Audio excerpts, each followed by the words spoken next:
Welcome back to the Indie Sooner. It's your boy What? JP. Sitting here with the homie Trav. Trav, how you feeling? Man, I'm feeling good, man. I spent a couple hours on the pizza oven tonight, so it feels good to not be standing in front of a 700-degree oven. So, no, Yeah, I'm feeling great, man. yeah. It's been a good week. It's been a crazy couple of weeks, It's but been a crazy, it's been crazy good. couple of weeks. Well, if you guys couldn't tell, I just got off the Oregon Trail.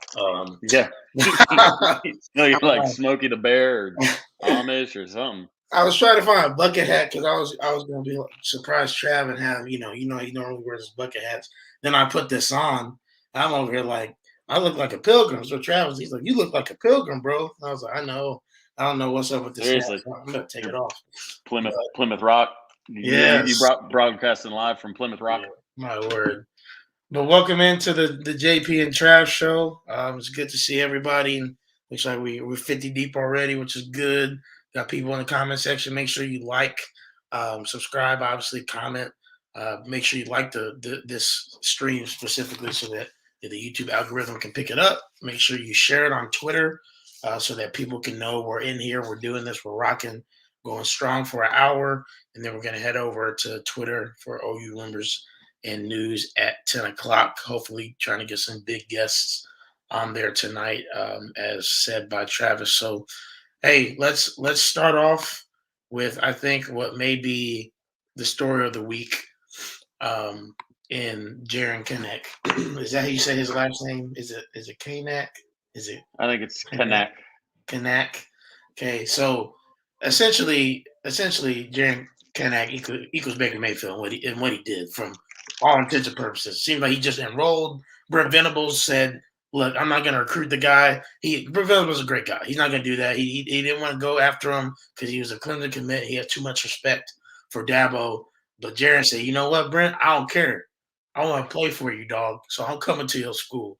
So, Trav, tell us what you've heard about the whole situation. What's your thoughts on it in general? Man, I'm excited. I'm excited about him. I mean, anybody who's watched any video on him or anything like that, and then also watch video of how Brent Venables uses his linebackers. I mean, the guy's got track speed, legitimate track speed. We're putting some burners back there, man. I mean, Gentry, J. Rowe, Jaron, like you're talking fast people back there. Yeah, Which is crazier because our defense was called Speed D, but now we're going to have faster players than we ever had on Speed D, which seems odd. But anyways, do obviously want to give a shout out to Tattoo Baker. It's his birthday yeah, today, birthday boy, so birthday boy is in the house. So it's probably going to be going wild in the the comments. man behind the scenes. So got to give him a shout out, obviously. But no, you know, people kind of that read the tea leaves, if you will, with Jaron's recruitment. He was committed to Clemson, but man, once Brent Venables made that move, it was a wrap. He was going to come to Oklahoma, hell or high water, and it's really a situation where Brent Venables said, "Hey, I'm not going to recruit Clemson players," and he didn't. He didn't recruit Jaron after he signed at Oklahoma. Jaron didn't care. Jaron said, "I'm going to Oklahoma." So there's basically this recruiting specialist in Kansas that whose word is essentially gospel when it comes to Kansas players and their recruitment. So whenever he switched his crystal ball over, immediately all the Oklahoma people started noticing, "Oh my goodness, this guy! I mean, he said that's gospel." So, anyways, yeah, it's really impressive. It's an interesting situation because the situation is kind of like a Baker Mayfield combined with a Caleb Williams situation. Yeah, Because Baker Mayfield, the reason he came over and walked on was because he wasn't offered scholarship, somewhere else, and he wanted to play here. So he just did it on his own, sat out a year, this, that, and the other. I mean, Jaron is a highly, highly coveted player around the country. He's got probably 30, 40 offers. I haven't looked at, but the number doesn't matter. He's offered by whoever he wants. So that's what's crazy. And that's why I say it's very similar to more of a Caleb Williams situation because Caleb said he was willing to walk on. If Brock Vandagriff stayed committed, that Caleb was ready to walk on and And so I think it's kind of, that's why I say it's a combination between the two, because Caleb, highly coveted, was willing to walk on.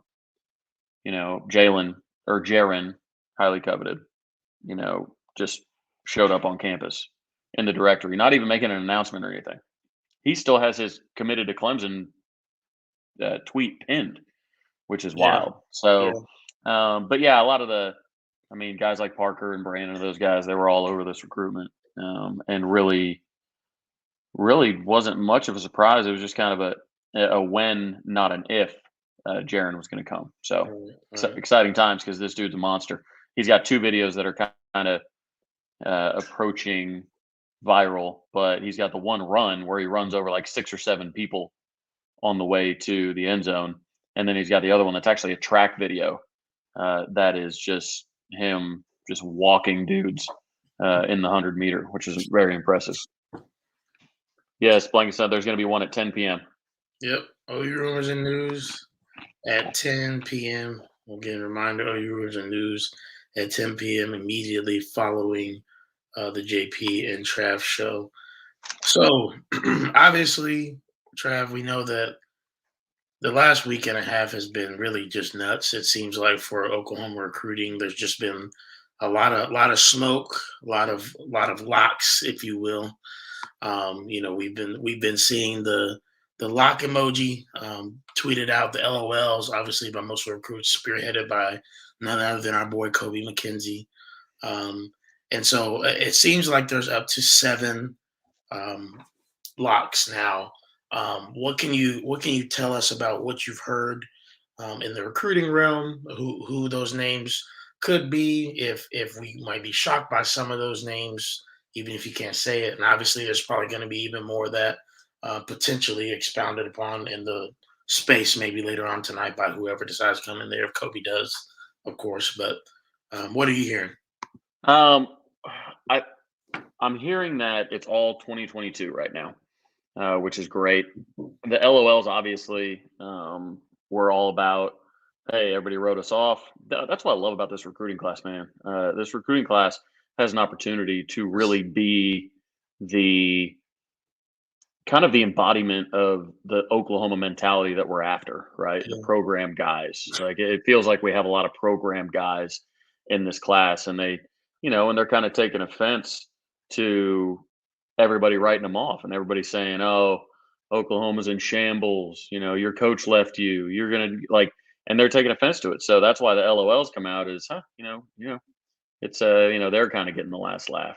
yeah, Um, I thought maybe early on the LOL could have stood for lots of linemen, because it looks like we're in some really good shape for some linemen in this class.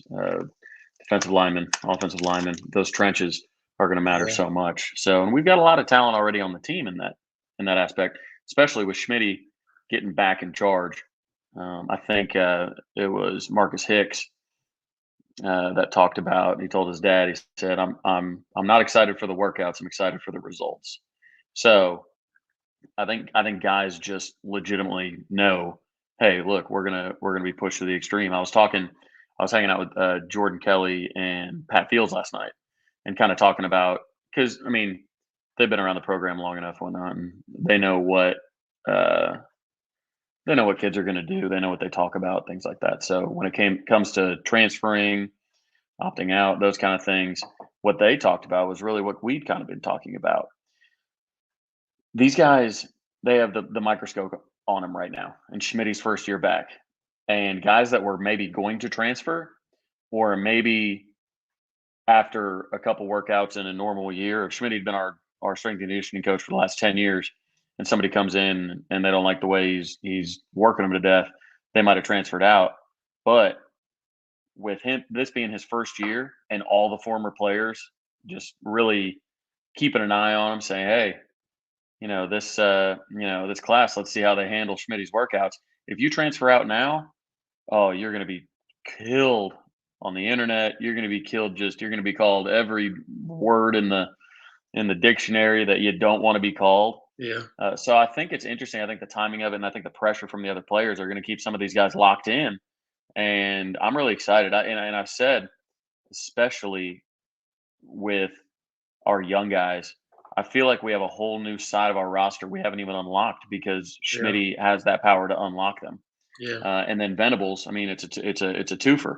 Not only is Schmitty unlocking them and really, really just the physicality and the accountability and the toughness up, but now you've got a guy that's won 3 national titles as a defensive coordinator coaching you. So if you're a defensive player for Oklahoma, you have to see this as a new lease on life. If you weren't getting any playing time, if you maybe just buried on the depth chart, maybe even when you were getting playing time, you weren't playing very. I mean, you have to look at this and say, "Oh, okay, like this is like a whole new freshman season for me right now." Yeah. Yeah, absolutely. And I think, to your earlier point, a lot of people, and you, myself, TB, Jacob, a lot of guys on space, and just OU Twitter in general. Whenever this happened, like I don't think any of us ever thought. Obviously, at one point, we're like, man, like Lincoln's trying to desolate us, but it it was very short lived, and in like maybe less than 48 hours, we all turned to we're Oklahoma. We're a top 5 program of all time, top 3 in some 3, people's yeah. history. We're Ohio State, going to be Alabama, fine. us. We're going to be fine. No matter who we get, and then we figure out, okay, we're getting Brent, and then we figure out we're getting Levy, and we're rolling because we're Oklahoma. That's what we do. Schmitty and turnip seed. Schmitty, turnip seed. I mean, hit those, after hit. Those are 2 hires that I put them on the same level as the Levy hire. And I Yeah. know that sounds crazy, but they affect every part of the program. Yeah. And Levy affects the offense. Venables affects the defense. But if you have every single player on your team, they're now accountable, they're tough, they're strong, they're fast. You get the whole roster elevated to a new level, not just hiring a position coach or hiring a coordinator or anything like that. That's the difference that it is he affects every single part of the program, and every single part of the program is going to get better. And then Turnip Seed, for those of you that don't know him, I know he sounds like a cartoon character, but he's a boss. That man's behind the known. scenes. He's been credited with a lot of Alabama success, a lot of Clemson success, just from a creative. They say he can do it all, whether he's got to do ops stuff, whether he's got to be doing recruiting stuff, whether they say he can just him and Drew Hill together. It's over, man. It's really over. I mean, that's why you're going to see a lot of this resurgence in the recruiting. I mean, it's going to simply be absurd, and that's why you're seeing on Twitter. I mean, you could go on Twitter right now. Hayes Fawcett's tweeting about us, about how OU recruiting's on the rise. You got all these other 4-star, 5-star guys from around the country that are like, "What's up, Sooner Nation? What's going on?" Now, some of that, be aware of this. Some of that is just trying to get some clout, trying to get an extra 1,000 or 2 followers. Keep in mind, in the NIL game, followers matter. Yep. And OU lately has been handing out followers like flyers in Vegas. I mean, like, oh, hey, you're a player. We need to get this player to 10K. Let's get in Oh, 10K. hey, you're this. We got to get him to 10K, right? Yeah. So, and the follow train, yeah, it's good. Like we need to pump our guys up, and pumping our guys up is one thing. But what I don't want to see is recruits that aren't interested in us at all just hopping in and being like, man, I saw a couple of my buddies get an extra 4,000 or 5,000 followers, and I mean, case in point with the kid that, Xavier and Bryce asking for 10K from OU fans and then flipping to Texas, right? I mean, with that kind of stuff, and I mean, you saw it with, in the Twitter space, there was a player that everybody was like, hey, he said that he would love to come to OU and he's a 5-star and we need to retweet him and we need to talk him up, all this stuff. And then everybody followed him and then he signed with like Florida. Like that kind of stuff. We have to be wary of that just because they're showing love to OU in the NIL era and with OU players getting so many followers lately. I mean, all they have to do is put one tweet out there. Hey, what's up, Sooner Nation? And all of a sudden it's like, boom. Yeah. It's now the most active Twitter fan base probably in the last couple of weeks is just going to jump on it like piranhas and they're all going to follow everybody. So yeah, I probably did it too. I'd be tweeting out every fan base there is. But open market. We're we are, and you are rightfully so, getting our flowers, right? If you guys didn't see, Travis was featured, and obviously the space was too featured in an ESPN article earlier this week, I believe on Monday, if it wasn't this weekend, I around think so. that time. Um, Real quick before we dive in, because we are going to dive in into Alamo Bowl preview. We haven't done a preview in like what I feels know. like 5 years. Hey, It's there's another article coming out too from a pretty wild publication. So hopefully it'll be in the next few days. Watch for it. oh Yeah, it's pretty cool. oh Um, eyes keep your eyes not like peeled. Playboy or anything, like but keep those eyes peeled.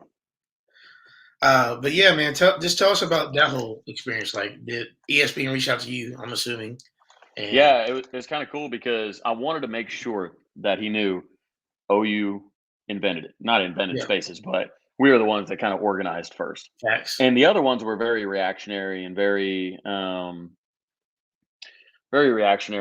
emotional, which kind of is what we were at first. But getting on there, especially the one that was like Venables to OU, that was the first one that like really blew up. That, I forget, I don't know if it was Tattoo or Andrew or Jacob or Yeah, whoever did that one. Um, but I was like, man, we need to have it organized, right? So we've been the longest running organized one that meets regularly. And so they had interest in that because their interest obviously is more along the communication, the new platform, and how this could change how people do sports radio, change how people engage with Twitter, change how people act with anonymous accounts. I mean, we get to hear people's voices that we normally don't get to hear. yeah, I mean, we got to hear Grimlock and Red Dirt Sport, and yeah, some of these guys that were like, I mean, that hadn't been on Spaces a lot, right? yeah, Like that's what was interesting. We got some people in there, and a couple of them have messaged me, and they're like, "Man, I don't really want to talk because they're used to people like hearing my voice, right? Because they lose a bit of that anonymity. But that's what makes it so great because it makes it so personal. yeah, So I think that's where a lot of these publications are trying to capture that of like this is a new way to communicate. This is like a new era of like sports radio kind of. So yeah, it's been a lot of fun. So it's I just keep on getting the messages. I get tagged daily. Hey man, what is the space tonight? Man, I can't wait for the space because now people equate news with yeah, we got to do the space yeah. because this is where I go to find out what's going on with this news. Because So a lot of them don't do. A lot of them don't do the pay sites. And that this is kind of a new. And even the ones yeah, that do pay sites, they're you provide, and even some people that come in the spaces, there's just a couple of nuggets in there that they may not get in a well, and pay also site. with the pay site, you have to read through it all, That's right? true. You got to Yeah. read through it all. You've got to actually engage with it. You can't just put it on like throw an AirPod in or whatever and treat it like a Listen. podcast. Yeah. So it's like this is very passive. Like the space is very passive. So Yeah. um yeah, it's and there's so much information out there Yeah. that if you have a specific question, often, I mean, yeah, you could shout it out to the message board or something like that, but it might not get answered right away, or you got to wait for the Q&A or something like that. And the guys do a great Mhm. job of it, but there's just so many questions on there. It's impossible to get to them all without losing your mind. So Yeah. being able to, um, being able to answer in real time, especially when you're actually being able to ask the recruits things as opposed to, you know, I mean, trust me, I mean, I'm on pay sites, for sure. And I think a lot of those guys do a really good job and deserve our support. But this is just another avenue where people can learn about Yeah. OU football.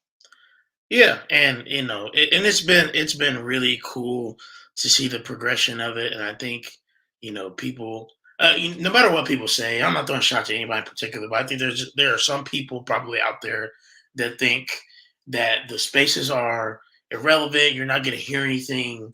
It doesn't matter what you hear in the spaces. Just disregard it. It's kind of folklore, whatever. I just don't think that that's true, and I think that the spaces have had a lot of impact on just a lot Sooner fans in general. And I won't say it has the impact to sway a recruit, but it certainly has the impact to make it personalized for a recruit. They get to interact with a fan base potentially and see how that fan base treats them. And who knows? Is it the reason they make a decision? No, not maybe necessarily, but man, isn't it cool to get to talk to some of these kids? And I mean, again, like I can't say enough how amazing Kobe has been.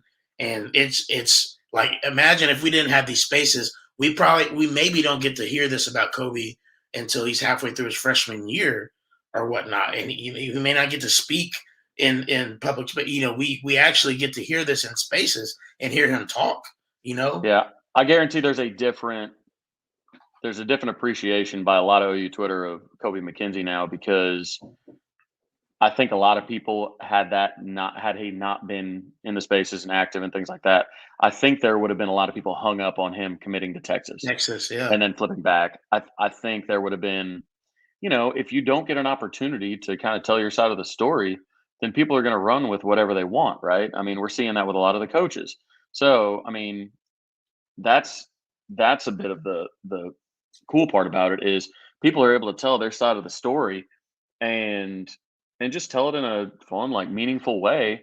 Mhm. And that's what's been so great about it. And then I've had a couple of recruits like thank me for letting them talk, and then legitimately like, hey, like this helped. Like it helped to kind of talk through some stuff, and it was cool to hear how That's much awesome. love Sooner Nation's got for me, and make sure they didn't forget about me, all this kind of stuff. So that kind of stuff, and then um, obviously the players that were in there the last time we did it a couple nights ago, the Jackson Sumlin, Danny Stutzman, and Latrell McCutcheon trio that popped in there.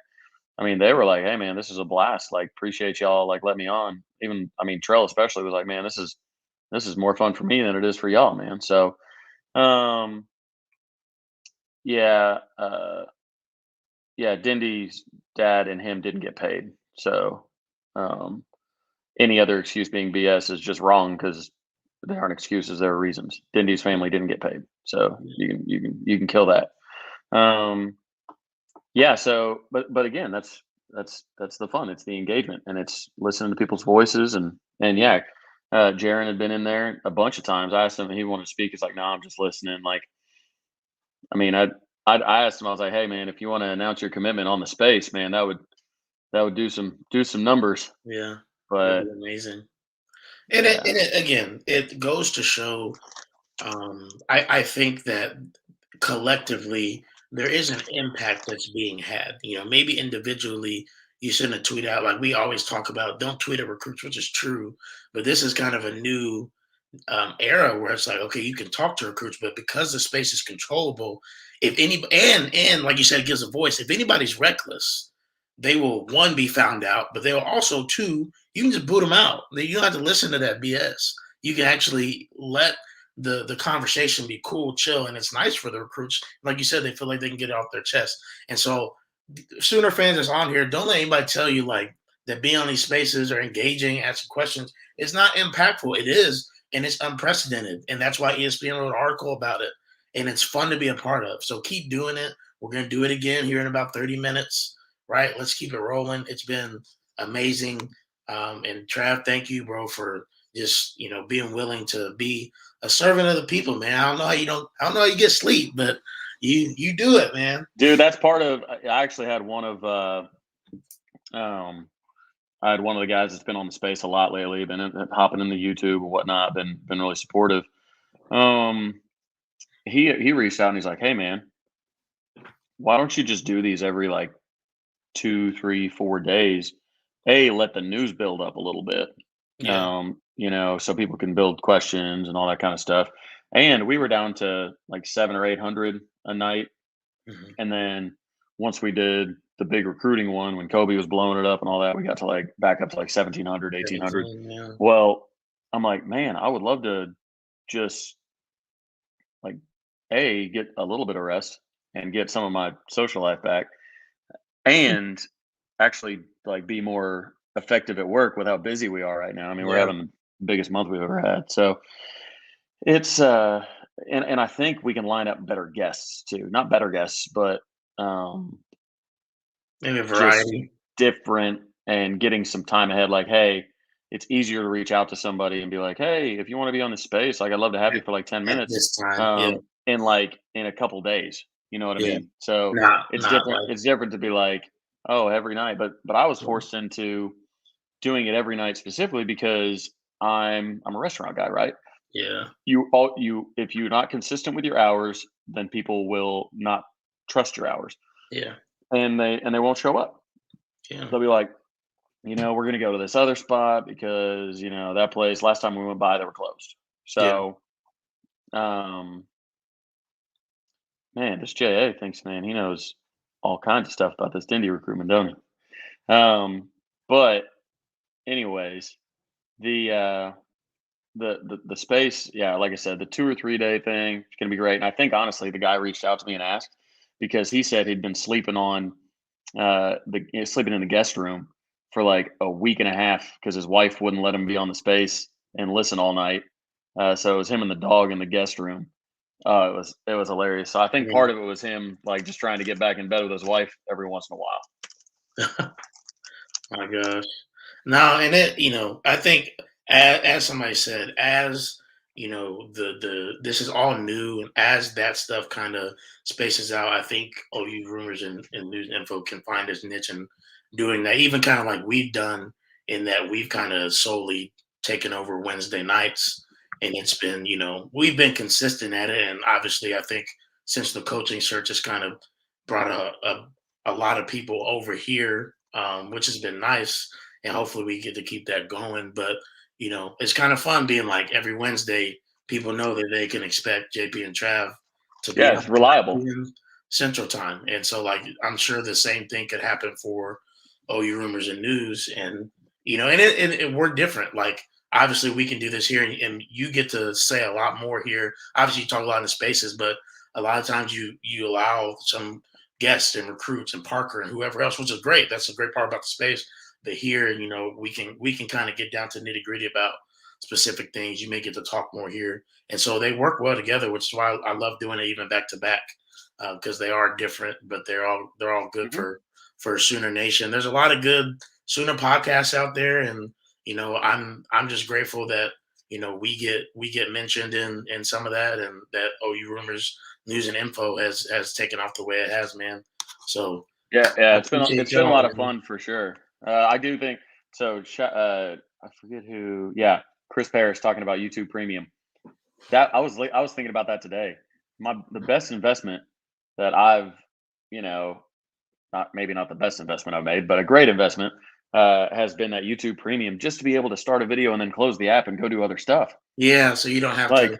Like YouTube Premium is very affordable, but that's the best thing about it. You can close the app or at least swipe away from the app, have it going in the background and still listen. So you can still listen to JP and Trav and then you can fire off some tweets. You can you know, text your boo, whatever you want to do. So Big facts. um Hey, real yeah. quick before we head into the Alamo Bowl preview, I do want you to address this. I've heard some things. You are a little bit closer, so I'm wondering what you think. I know me and you haven't specifically talked about it yet. We know that TBOW is trying to come after DeMarco. Have you heard anything about what DeMarco's thinking? Last thing I heard was last time I think we talked was that you know money's not too much of a matter for DeMarco because of what he's made. So maybe it's more of a ploy to just get his value up type of thing. But have you heard anything else since then, or do you think people should be worried at all? I don't think people should be worried personally. He already came after him once. He didn't want to go. He's the one that was trying to get certain coaches to stay and wait to see about retention and whatnot. He's there long term. I just don't feel like anybody would have. I don't think somebody would have asked other people to stay, Yeah, then and also continue to recruit so heavily yeah, and basically be on Bob's side and in all of this. And yeah, then Lincoln just comes back with more money to a guy that's already got, tens of millions in the bank from his NFL deals. That's because the thing is, like, that's not DeMarco Murray didn't get into coaching for money. money. Yeah, He got into coaching to rise through the ranks, eventually be an offensive coordinator, things like that. That's not going to USC to be a running backs coach is actually lateral, but the lateral it ducks a little bit because coaching running backs at Oklahoma has a lot of history to it. He's coaching in his home school, all this, that, and the other. He has no motivation to go out there. And if it's just some more money, he's like, I'm here specifically to grow as a coach, grow my coaching career. I think him being around Cale Gundy is very good for him. I think him now with Levy, I think he's getting to learn a lot about that. So yeah, I think I'm not worried about DeMarco leaving. So I mean, not to say y'all can worry about whatever you guys want to worry about, but I'm personally not going to worry about it. Yeah. Yeah, I just really don't see him leaving, especially this late. He's already turned down the offer once. Yeah. And how much better can it be? Are they? I mean, they were going to make him one of the highest paid running backs coaches in the country, probably top 3 or 4 highest paid running backs in the country. Yeah. And then now you come with another offer. I mean, what are you going to pay him? $2 million to be a running back coach? That's what I'm saying. It's not going to happen. It's just like, and $2 million not. I mean, it's still a lot of money. Don't get me wrong, but in California, it doesn't go as far as it would. Like, it probably don't go. Yeah, being rich in Norman is awesome. Oh, like a lot better than being rich in LA. Facts. Like, so that's a big fact. Yeah, exactly. No, I completely agree. All right, so finally, we have some football to talk about. It's been forever. The last game we talked about was the dreadful Bedlam that seems like 10 years ago at this point with everything that's happened. And it was only, 2.5 weeks ago, something like that. Oregon is playing Oklahoma in the Alamo Bowl a week from today, I think at about 8:15 p.m. Central Time. Or was it 8? It may be 8:15 Eastern Time, 7:15 Central Time. Obviously, I'm on Eastern Time, so my brain thinks that way normally.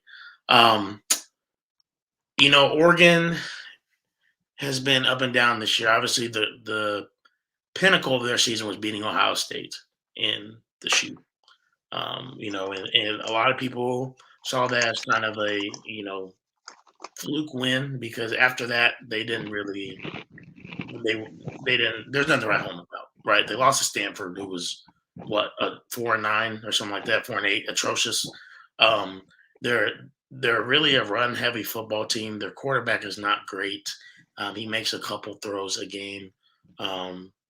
Their defense was decent and led by Kayvon Thibodeau, who won't be playing, obviously, in that game. And so, there's still a lot to be left. And again, we're kind of two programs not in exactly the same boat, but similar because we did have our head coaches leave and we're both in the transition process. The difference between us and Oregon is that we had the opportunity to have a Hall of Fame head coach step in while this was all going on, right the ship, make sure everything was calm, was able to run practices and all that stuff, keep everybody sane and cool, calm and collected.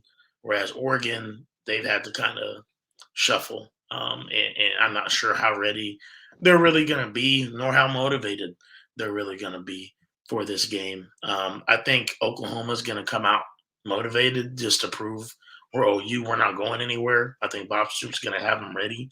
And I'm excited to see some of this young talent, man. I'm excited to see the offense. I'm excited to see maybe Kenny Brooks and Marcus Major, Eric Gray, see what they can do, see what the passing game can do. Marvin Mims, Mario Williams. Looks like Trayvon West is going to get the start, and Theo will kind of back him up as he's getting it back into the groove. And then to see what this young defensive line group is going to do. Ethan Downs, Isaiah Coe, moving over because of obviously losing Isaiah Thomas and Perrion Winfrey and Nick Benito. Marcus Strickland is going to get the start there. And I think David Ugwebu might start for Asamoah. But just getting to see what they're going to continue to look like. And, hey, again, with Schmitty being there, we may see a whole different team come springtime, which is going to be great. But just excited to see what they're going to do for the bowl game. So that's my opinion on it. I think Oklahoma will handle them, and we can go a little bit deeper as far as analysis and offense. I have some numbers I'll pull up here in just a second. Trav, give us your thoughts. I'm gonna go grab something real quick. Yeah, I think we have a very unique opportunity because it happened earlier. We got kind of our news a lot earlier than Oregon got theirs that they were going to have a new coach. Our coach, has been out recruiting and whatnot, but I mean, their new head coach is in the playoff, so they're preparing for a playoff game, trying to win a national title. With us, we've had, again, like you said, a Hall of Famer take the reins immediately, and then all of a sudden we've got players that are basically trying out for positions. I was talking to Jordan Kelly last night. He was like, "Man, I'm so excited! Like this bowl game, like I've got an opportunity kind of with it for a clean slate. I can do this, that, and the other." So I think just the excitement around the team. It's been widely reported the energy, the attitude, everything like that. I don't know. And when you look at the staffs, I mean, we've got not only Hall of Fame, Bob Stoops taking over, but Cale Gundy has been around this program forever, for 30 something years. So, I mean, you've got continuity there that Oregon just simply doesn't have.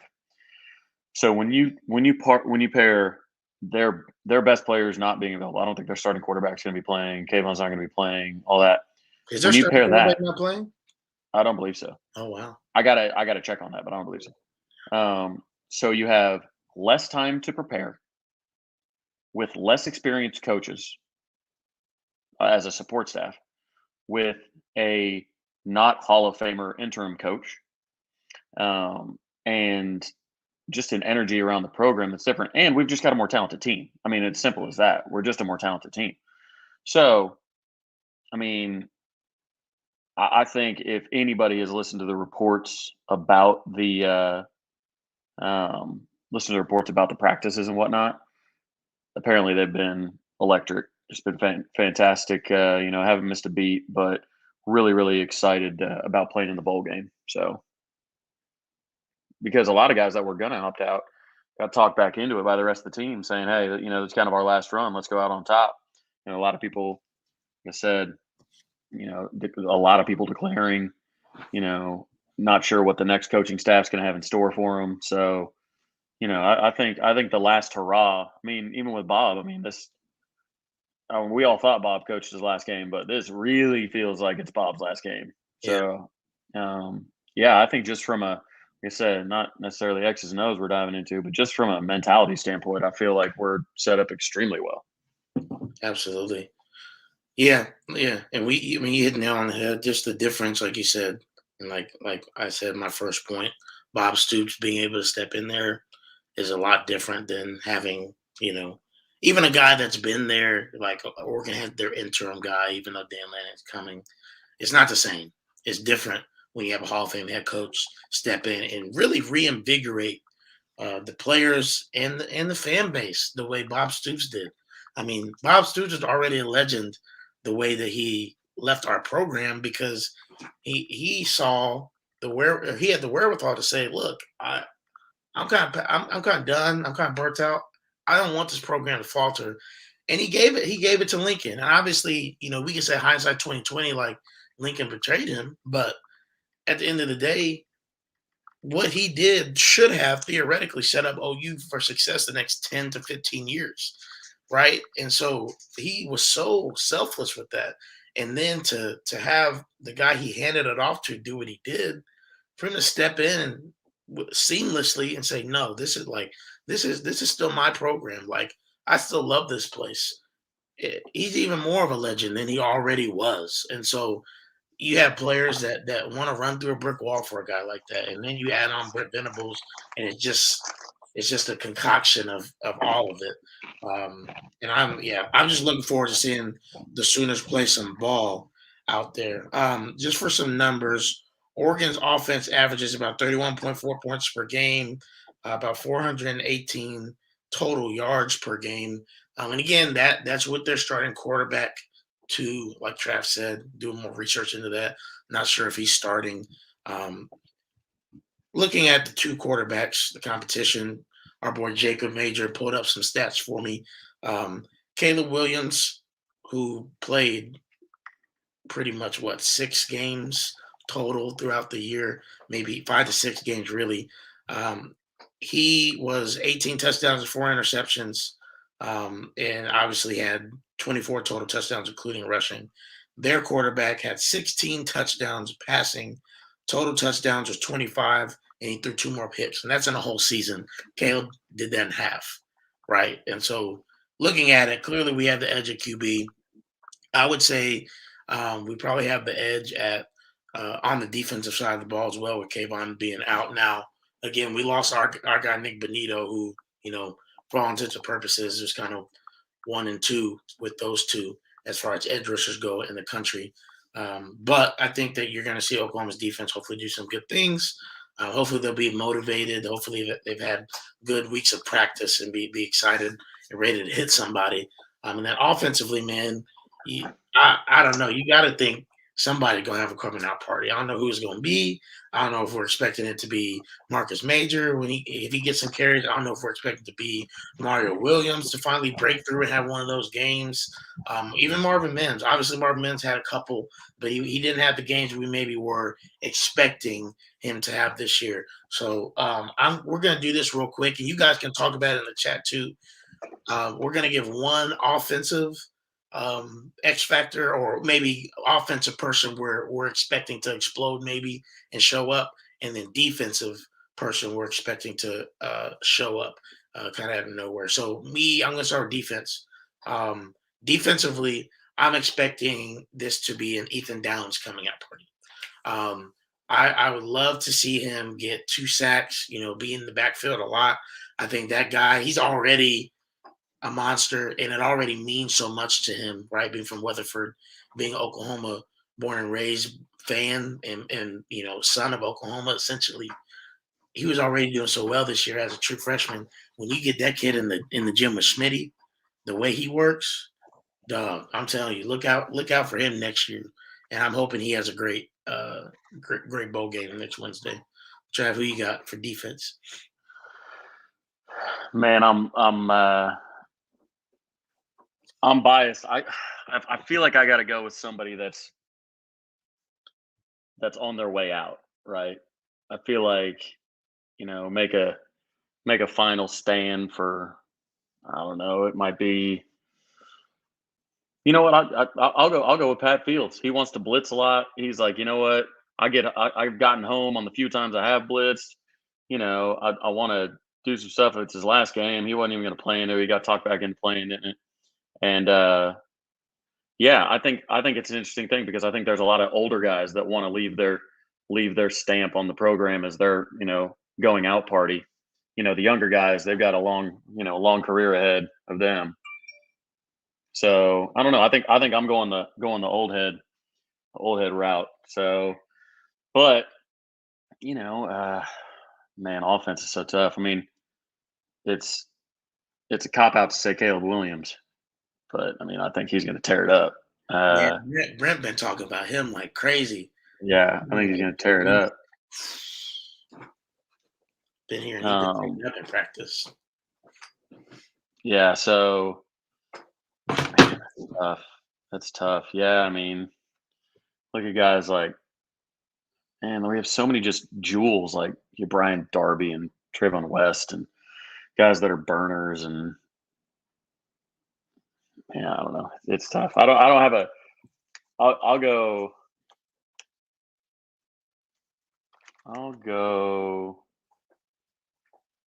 Well, I'll just stick with the old heads. I think Jeremiah's playing in it. Yeah. All right, I'm going Jeremiah Hall, Pat Fields. I'm going with my picks have the most degrees amongst them. I'm going with brains and experience over youth. Brains and experience over youth.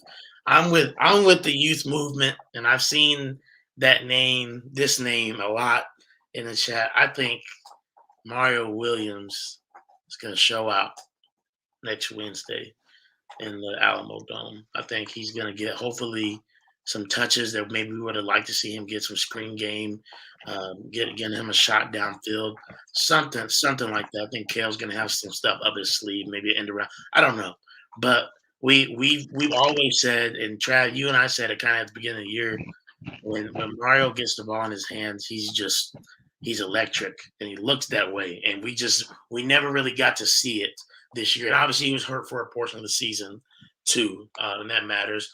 But everybody sees it. I mean, he was named a freshman All-American by ESPN along with Danny Sussman and Caleb Williams, right? So like, even though he didn't have like an amazing season, eye-popping season, people see what's there with him.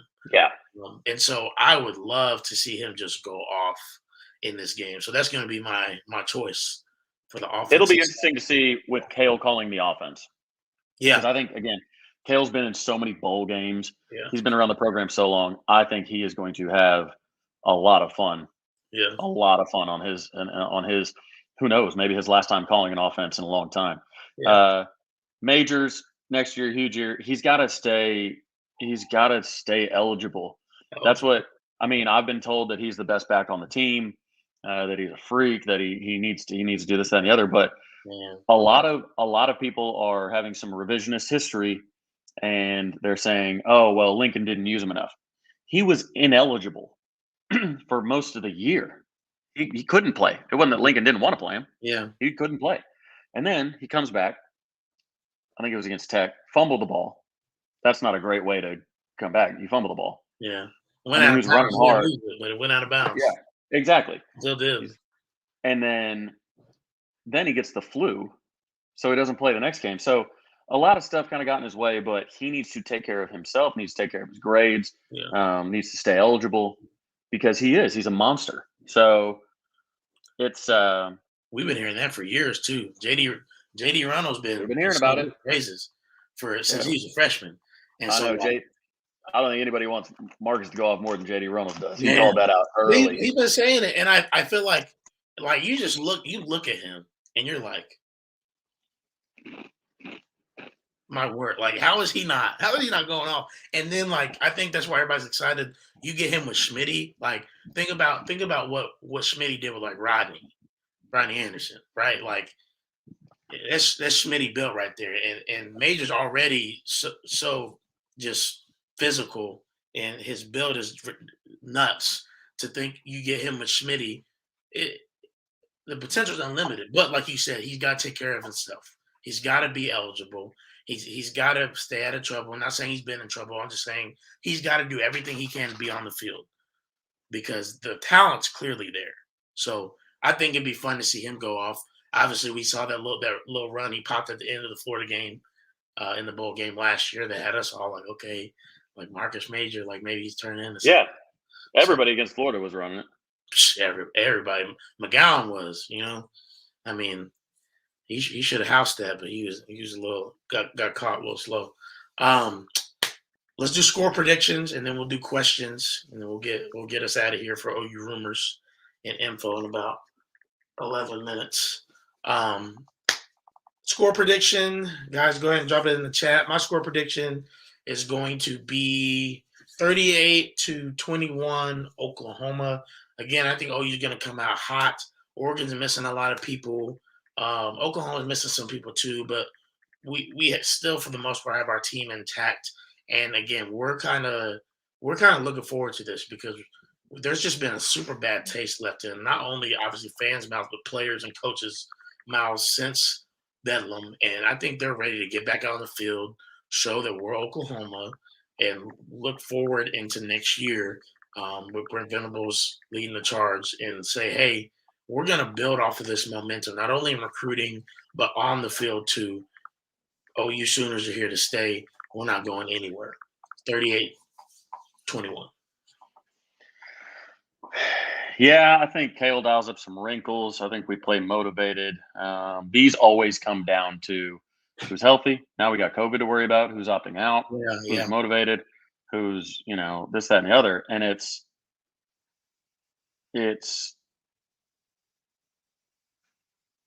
oh man. I'm going to go with 34. Doing some math on how I think people are going to score. 34-24. 34-24. I think defense still gives up some stuff. And DeMarco got a good idea. Look at that. Oh, geez. I don't know, man. We'll see. You got in trouble. You got in trouble. Get in trouble. Yeah. You said Army 24. Is that what you said, Trev? 34-24. 34-24. Okay. Well, you guys, you heard it here first. You can hold us accountable next Wednesday if we're wrong. But we haven't. It's been a minute. It's been a minute since we did that. I don't even remember what our Bedlam score predictions were. They were wrong, obviously. We were wrong. Yes, we were wrong. Yes, smokers are back, Brandon. They've been back. Yeah, they were wrong. So. All right, guys. Hey, go ahead and throw some questions in the chat. We'll do rapid fire here. We got about 9 minutes left, and I'm gonna hop off right away too. I'm probably gonna hop in the OU space right away tonight. So let's get some questions going. See what we can answer for y'all tonight. Thoughts on Brooks coming back or not after the bowl? Can he improve his stock higher than it currently is? Dude has insane numbers.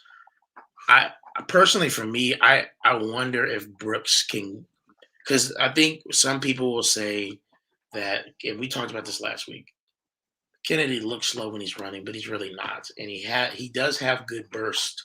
I don't think it's elite, and I think he'd still be a mid-round back, but I wonder what another summer potentially with Smitty, like, can he improve on some of that as far as the numbers that maybe testing numbers specifically that NFL GMs may be looking for? Because I think if you're looking for production, that's there for him.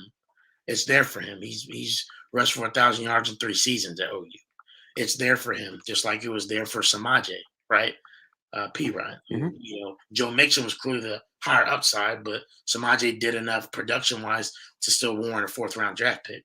So can the same be said for Kennedy? And maybe can he improve? If he does come back, I think what he would need to probably improve on is pass protection, and then maybe just some testing numbers. Can he get his 40 time down? Could he be a little bit faster? Because in the NFL, that he may need to do that, especially because he's not the same size that Samaje is. Samaje could be a 3rd down back or goal line back or whatever. But where's KB going to fit in the NFL? So that's my opinion on it. Trav, what are your thoughts? Yeah, he's got a lot to gain by coming back, right? So I mean, I think any motivation to coming back is not aimed at NFL draft stock. Anything coming back is, how do I carve out a place in my Oklahoma legacy? Yeah, because I don't think he's going to. I don't think he's going to develop any differently. He may look different in a system differently, but I think what you see is what you get with Kennedy Brooks. It was.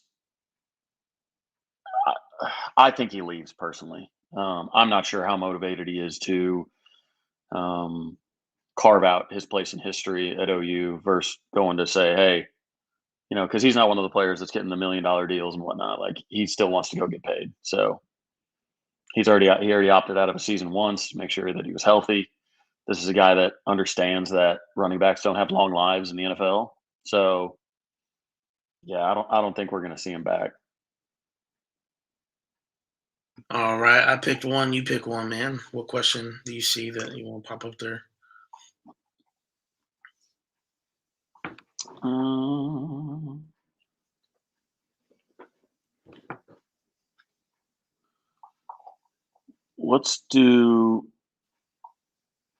do a couple quick ones. Schmitty on campus now. I don't believe he's not working with the players right now. I don't believe, but the rest of the staff is. So like his strength and conditioning staff has been doing that. So, yeah, they're working with him a little bit, not directly with Schmitty. So they're not doing the Schmitty workouts until like winter workouts. many more commitments will we get? I think we get probably 8-ish more. I think we round out the class between 21 and 24 players. They're going to do a lot of work. There were 30% of the top 250 players in the country that were not signed in the early signing, which is a lot compared to normal. Obviously, a lot of coaching changes, portal stuff going on. So I think of the stats that got reshuffled, I feel like we move to the top of that a lot, with a lot of kids, because nobody else put together a staff that I think has the recruiting power of Turnipseed, Drew Hill, Brett Venables, and Jeff Levy. I think those four. I just don't think you can get better than that with the new staff. So I think on the shuffle, we're going to come out on top on a lot of those recruitments. Does Devin Campbell pick OU? I think he does. I think the moment you saw him add OU to his top 2, say he was going to announce in February, it means that the bag that Texas was dropping for offensive linemen was not enough to sway him. Yep. If he instantly would have committed, he didn't. I mean, coaching changes and all that would have been very easy for him to say, you know what, I'm going to Texas because not only is the money, but it's coaching, this, that, and the other. Like the fact that, and Biedenbo's been so consistent with his recruiting, like the fact that, like, I don't know, we made the top 2 and he's stretching it out. Yeah.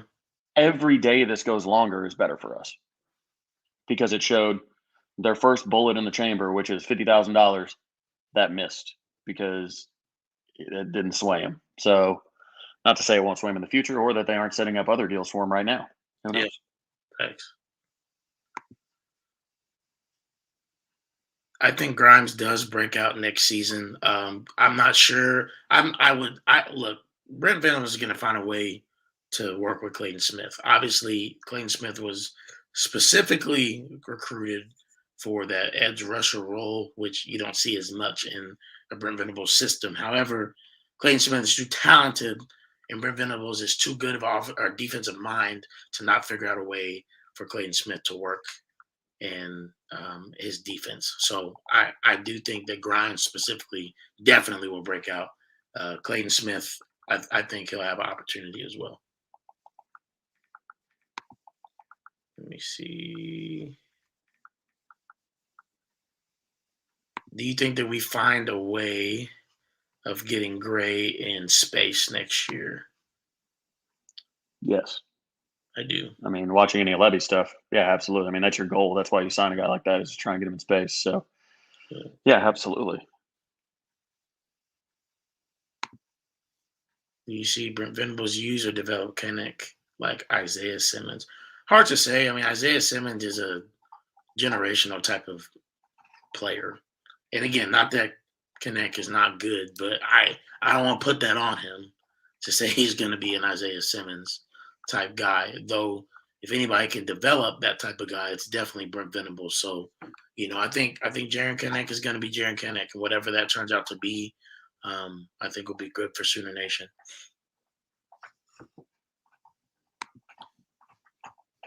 So we had a request, Trav, as we're in the last minute here. They were sing "Happy Birthday." I'm not singing. I don't even think he's still in here. So absolutely not. We're not doing that. Absolutely not. He's doing his pre-space. We don't get paid at all, let alone paid enough to do that. We don't get paid enough to sing. Look, y'all can sing it to him in the comments. It's fine. He knows he don't need to be reminded. He's been reveling in it all day. It's his birthday. We appreciate him. Happy birthday to you, TB. We appreciate y'all. Hey, thanks for coming out tonight, y'all. Man, another big night. Consistently over 200 people live, which is amazing. The last 2 to 3 weeks we've been averaging at least 1,500 views, which is again amazing, huge jump from some of our early numbers. And so we want y'all to stick with us as we, are here Wednesday nights, and as we'll continue to talk about this stuff and get into some off-season stuff. It's going to be fun. We've enjoyed it. It's been amazing. Thank you guys for being with us. Trav, you got anything, brother?